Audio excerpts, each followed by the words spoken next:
Good afternoon. Hello, how are you? I'm good. How you doing? I'm good. Montina? Montina.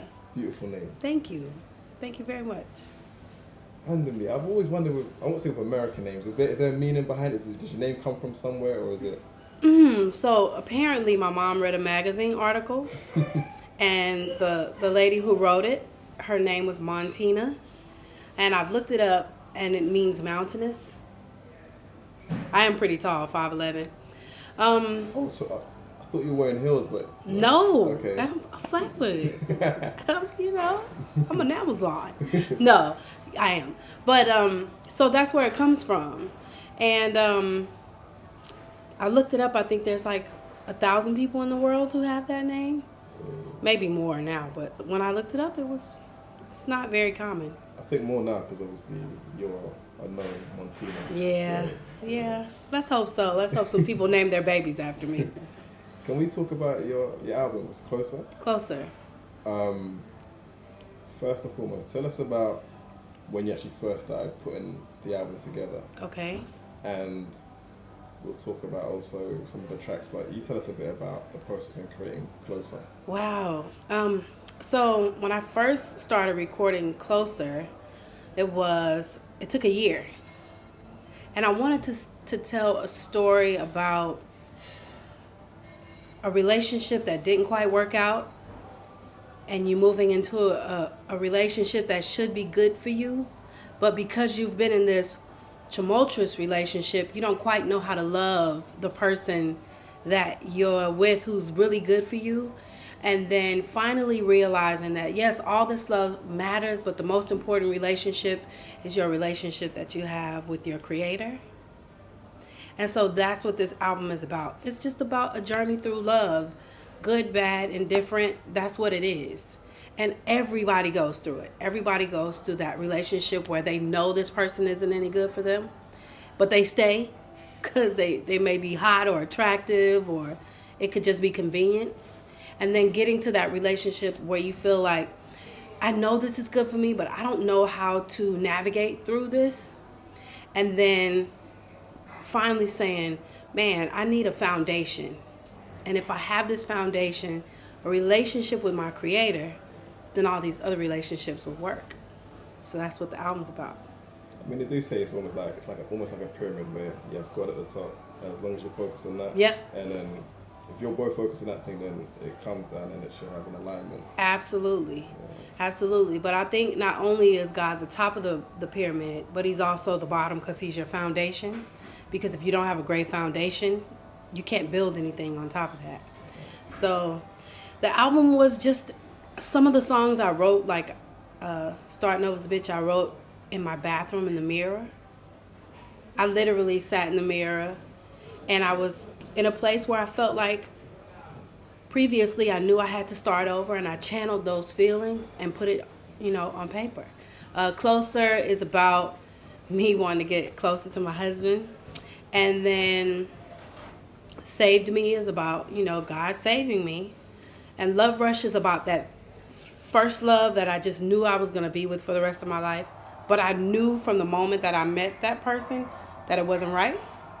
And so, it's just, I wrote these lyrics, some in the studio, some at home, some in the bathroom, some in the car.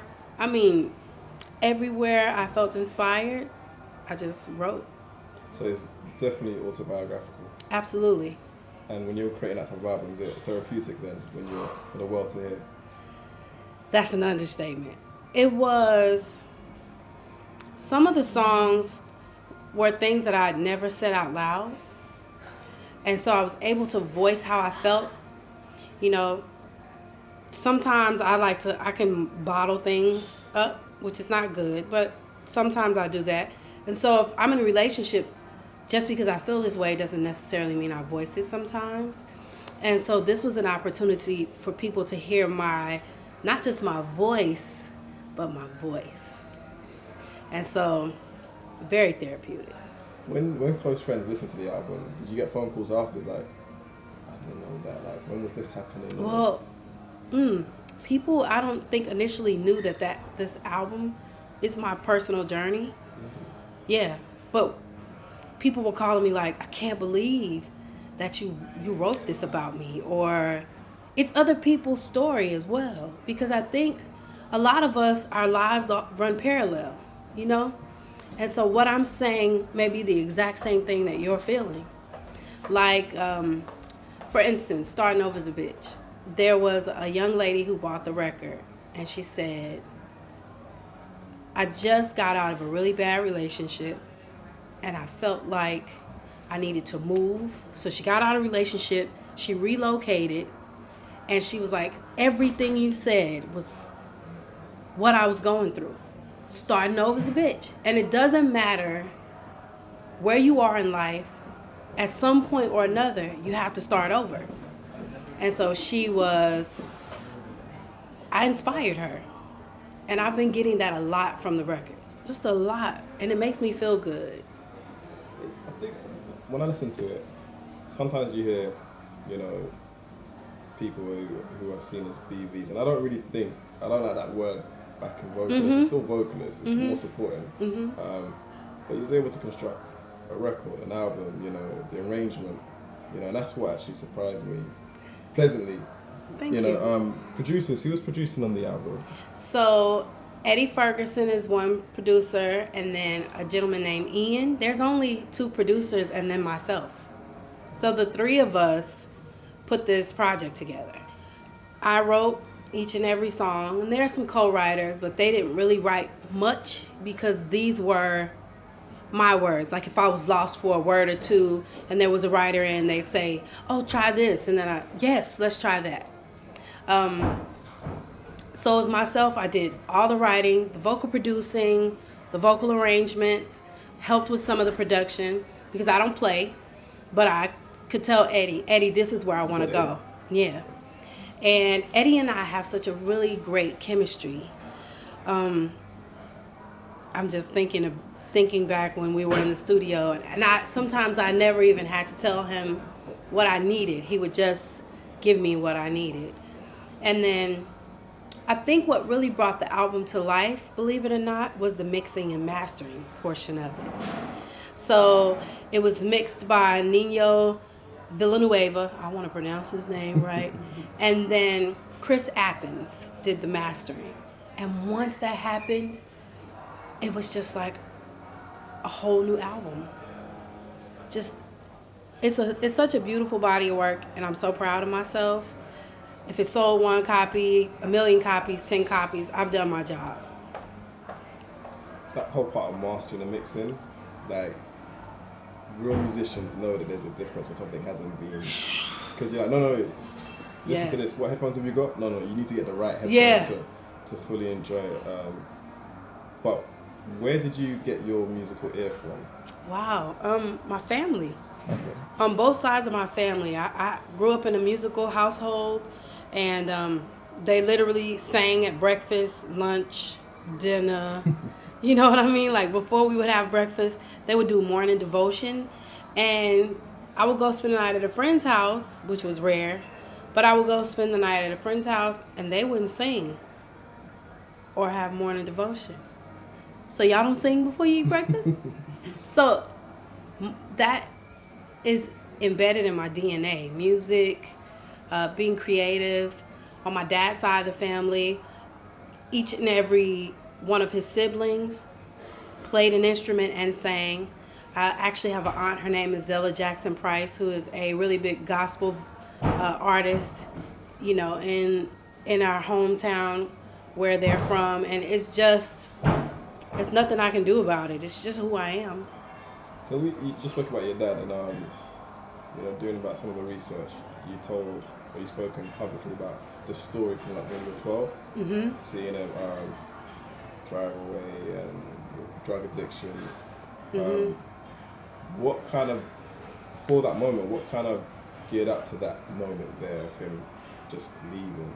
My dad apparently had a drug addiction all of my life, before that time. So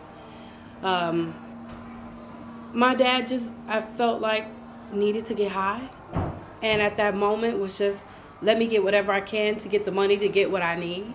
And the day he drove off and left me standing outside, I don't think it was, I didn't love my daughter. I think it was, I have an addiction and I have to feed that first. And, you know, I'm not thinking about that. Everything past that moment, my dad and I, first of all, we're really good now, really close. And everything that he remembers, he's asked for forgiveness for. And as a loving daughter, I extend that forgiveness. Because I believe that in order for me to move on and have my freedom, I have to forgive, because forgiveness is freedom. It's the one thing that when you let go of those things, those burdens that hold you down, once you let go, you feel so much lighter and freer.